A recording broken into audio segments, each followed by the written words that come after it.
नमो तस्से भगवतो अरहतो सम्मा संबुद्दस्से। नमो तस्से भगवतो अरहतो सम्मा संबुद्दस्से। नमो तस्से भगवतो अरहतो सम्मा संबुद्दस्से। मनो पुब्बंगमा धम्मा मनो सेट्ठा मनोमया मनसाचे पदुट्ठेन भासति वा करोति वा ततो नं दुःखमन्वेति चक्खं वहातो पदं।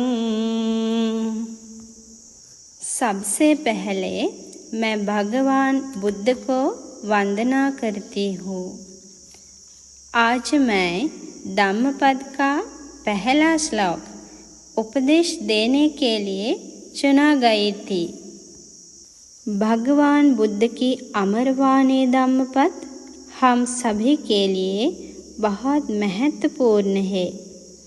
इसका कारण ये है कि धम्मपद ग्रंथ के सभी श्लोकों से हमें अपने जीवन के लिए बहुत कुछ उपदेश मिलता है।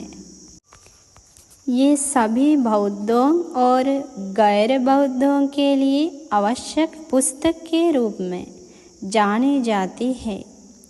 विभिन्न रोचक दृष्टांतों से हमें पाप पुण्य की शिक्षा देने वाली धम्मपद पुस्तक हमारे जीवन को रोचक बनाने के लिए बहुत महत्व है।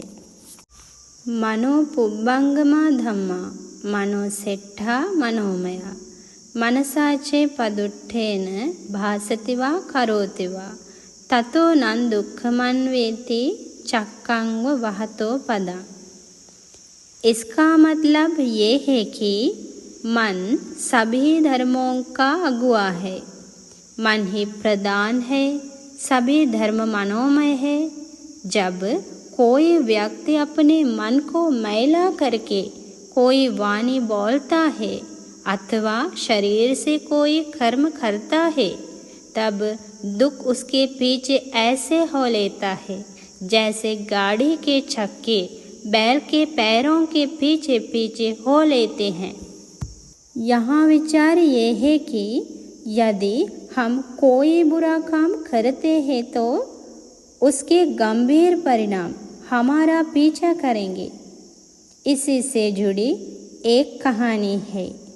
प्राचीन भारत में एक धनवान युवक था। उस समय भगवान बुद्ध भी श्रावस्ती शहर में जेतवन नामक एक मठ में रहते थे। बहुत से लोग स्वादिष्ट भोजन और फूल लेकर भगवान बुद्ध की पूजा करने के लिए वहां गए। उसे देखकर इस अमीर युवक को भी उसी रास्ते पर जाने की इच्छा हुई। उनके मन पर प्रभाव पड़ गया। इस सांसारिक कष्ट को महसूस करते हुए उन्होंने अपनी सारी संपत्ति त्याग दी और भिक्षु बन गए। उन्होंने पूरी रात बिना सोए ध्यान की और अरिहत बन गए। पर उसकी आंखें अंधी थी, इसलिए उस दिन से उन्हें चक्कुपाल तेरो के नाम से जाना जाने लगा। उनका जन्म पूर्व आत्मा में एक कुशल नेत्र रोग विशेषज्ञ के रूप में हुआ था। उसने एक स्त्री की आँख की बीमारी ठीक कर दी, लेकिन जब उसकी आँखों की बीमारी ठीक हो गई तो उस महिला ने उनकी दासी बनने का वादा किया, लेकिन उसने अपने वादा पूरा नहीं किया। उसने एक औषधि लगाकर उस स्त्री आँखों को अंधा कर दिया। उस बुराई के कारण चक्कुपाल तेरो अंधा हो गया। इसलिए मैं बहुत मेत्ता मन से कहती हूँ कि गंदे मन से पाप मत कीजिए, फिर किसी दिन तुम्हें इसका परिणाम भुगतना।